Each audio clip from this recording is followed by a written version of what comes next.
Hey, good Sunday afternoon, everybody. Thank you for joining me today. We got some stuff that we're going to talk about. Um, and I'm excited. We've been talking today or this month. Can you see it? Identifying your I. And that's what we're going to finish talking about today. I, for those of you that have been a part of this series for the last 3 weeks or whatever, I think it is 3 weeks. Thank you, number one. And number two, thank you for your input. Giving you guys a little time to get on. Let me just make this announcement. I got my new book. I've been telling you it's coming out, and I can't wait to share it with you. I can't wait. We're going to see if we can get a link up on our site. It's going to be the CoreyAGraves.com site.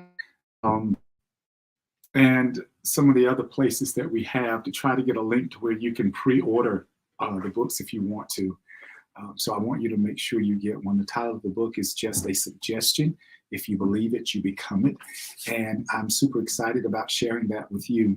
So tell you what, let's get into our discussion for the day. Not going to trouble you long, just got a couple of little things I want to share. We've been talking about identifying your I. And as we've talked about it, I don't know about you, but I give it a lot of thought. A lot of thought. Hey, y'all, I give it a lot of thought each time we get off. I reflect on what we talked about and what we shared during our time together. And, you know, the more I think about it, I guess when you identify your I, you're basically saying, I'm defining myself. When I identify, I shared today,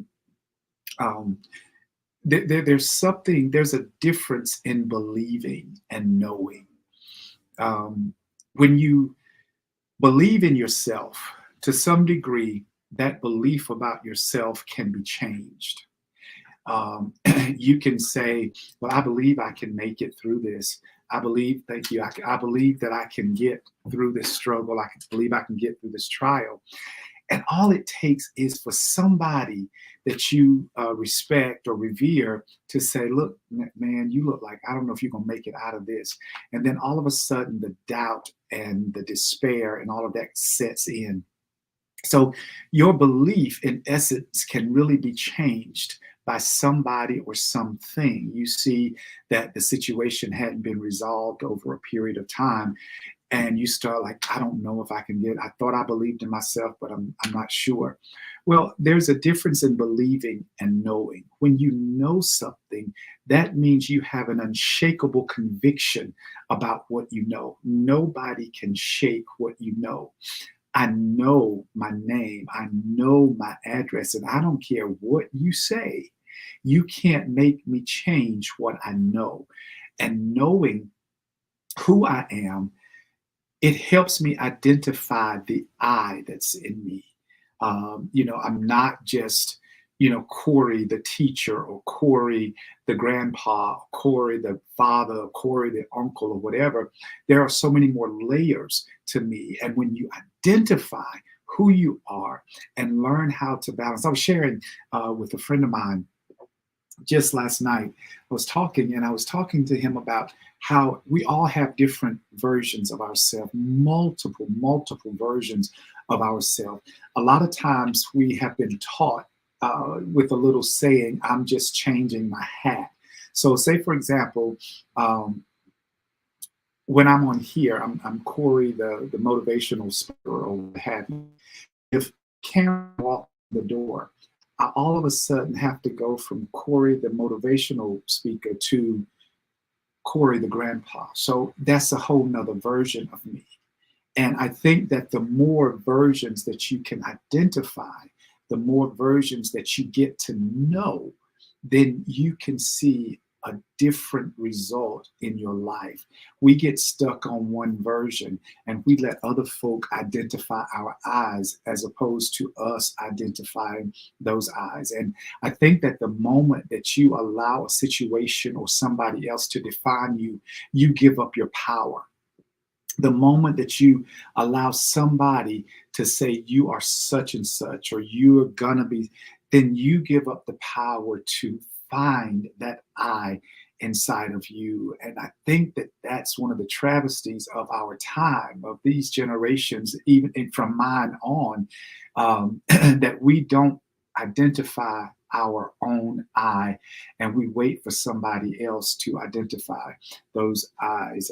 Hey, Benny, I appreciate you guys, Catherine and Denise. I appreciate you guys. But yeah, I think that that's the problem. That's a major problem for us. Is how do you get better if you don't identify the layers that make you who you are? When you identify the I that's in you, I am whatever. When you don't identify that I, how do you get to go with your life's purpose? How, if you don't ever identify your I and know who you truly are and are brave and courageous enough to pull back those layers and say, there are certain things that are triggers for me. Hey, Pearlie, there are certain things that are triggers for me that I know that that's a version of me that whenever I hear it or whenever I see it, that version of me that's allowing it to negatively impact my life.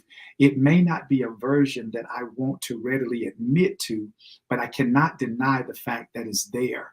So if, I don't know, for example, if somebody says something to me and it rubs me the wrong way, then identifying that version of me, it helps me to get past the trigger, if that makes sense. And I think that the more you identify those eyes, the more you start peeling back those layers and say, hey, yeah, this is me. I don't like this version of me as much as I like that version. How can I change that version? How can I cause this to work for me as opposed to against me? And I think that if we start spending time reflecting and talking within ourselves, we get to identify all of the I's that make up who we are. Scripture, for those of you that are Bible scholars, when Moses got ready to go on assignment to lead the children of Israel out of Egypt, he said, well, who do I say sent me? Who do I say? And so God's response to him was, tell them that I am sent you, and I am that I am. And I think that that is literally Moses identifying who we are, which means that I am that. Today, I am Corey, the teacher. Tomorrow, I may be Corey, the mentor. The next day, I may be Corey, the book writer. However I need to show up, those are the eyes that I need to identify so nothing catches me off guard. Whatever you need to be to yourself, you already are. And you've got to learn how to identify those eyes, even in fear. Going back to the story of Moses, when he was standing at the Red Sea and he was praying and crying out to God, and God said to him, why are you crying out to me? Use what you have. You already got in your hand everything that you need to get past this, to get through this, to get over this. It was because he didn't identify the I that was in him, and God had to remind him. And that's all I'm saying, that everything that you need to be, everything that you need to have, everything that you need to do, you have already been thoroughly equipped to handle it. But there are versions of you that have to be identified and have to be able to come forth to manifest those things that you want to be, do, and have. And so many of us don't ever get to that point in life. Denise says you can't move forward if you don't identify you. Absolutely. Identifying your eyes will help you move forward. I was sharing earlier that, when people say certain things about us, derogatory things or negative things, the reason why it bothers us so much, the reason why it can make us angry, depressed, sad, or is because we don't know who we are. We don't know. And when they say something about you, for those that know who they are, you quickly understand, and you really don't know me. You really don't know me. But the only way that you can say that is if you know yourself.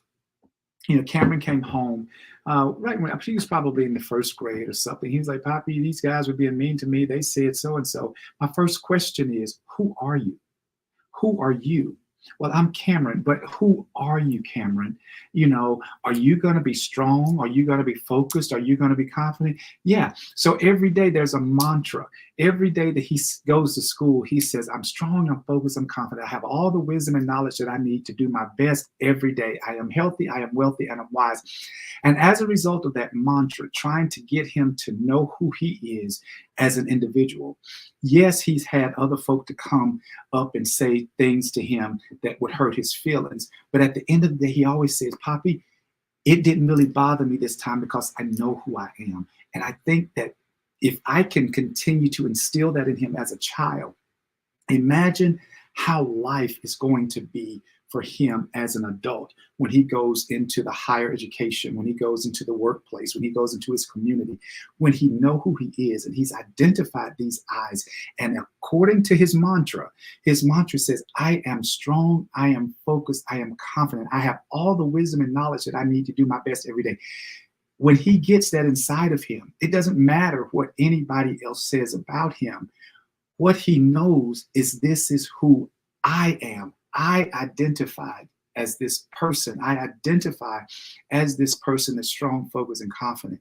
And, the reality of it is, it doesn't matter if you started when you were a child. You could start today. You could start in the next few minutes figuring out who the I is. You don't have to be depressed. You don't have to be worried. You don't have to be frustrated. You don't have to be bitter. When you identify those eyes, that simply means you're taking your power back from anything and anybody that's tried to identify you. That's all that means. That's all that means. So I encourage you guys, look, go within. You can't just always be around a crowd of people and get to know the you that you are. It doesn't work that way. You have to have those intimate moments. You have to have those intimate times where you can literally look at yourself for who you are and say, all right, this is me. This is a version that I like. I identify this version.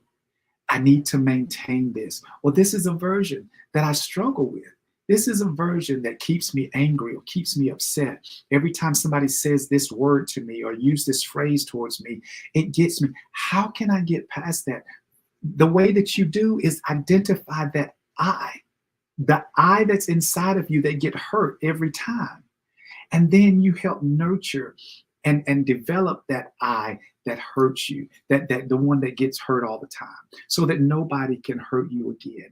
All I'm saying is you can take your power back. And the only way that you can take that power back or utilize that power to get you through life is to identify your I. Does that mean that you're not going to ever get down? No, that means that you have to another version or another I that you have to learn. It's okay. You go up, you go down, you go in, you go out. Embrace it. Embrace the experience and just identify that I and let the I work for you. Okay. I am is what's on the inside, and anything that you attach to I am, you fill in the blank, that's what you become. All right. I appreciate y'all. Thank y'all for joining me today. Don't forget, we're going to put a link, if we can, up today to where you can go ahead and start pre-ordering the book. I'm excited for you to read it. I think it's going to change your life. I'm super excited. So look forward to hearing from you, and we'll talk again next week. Have a great week. Bye.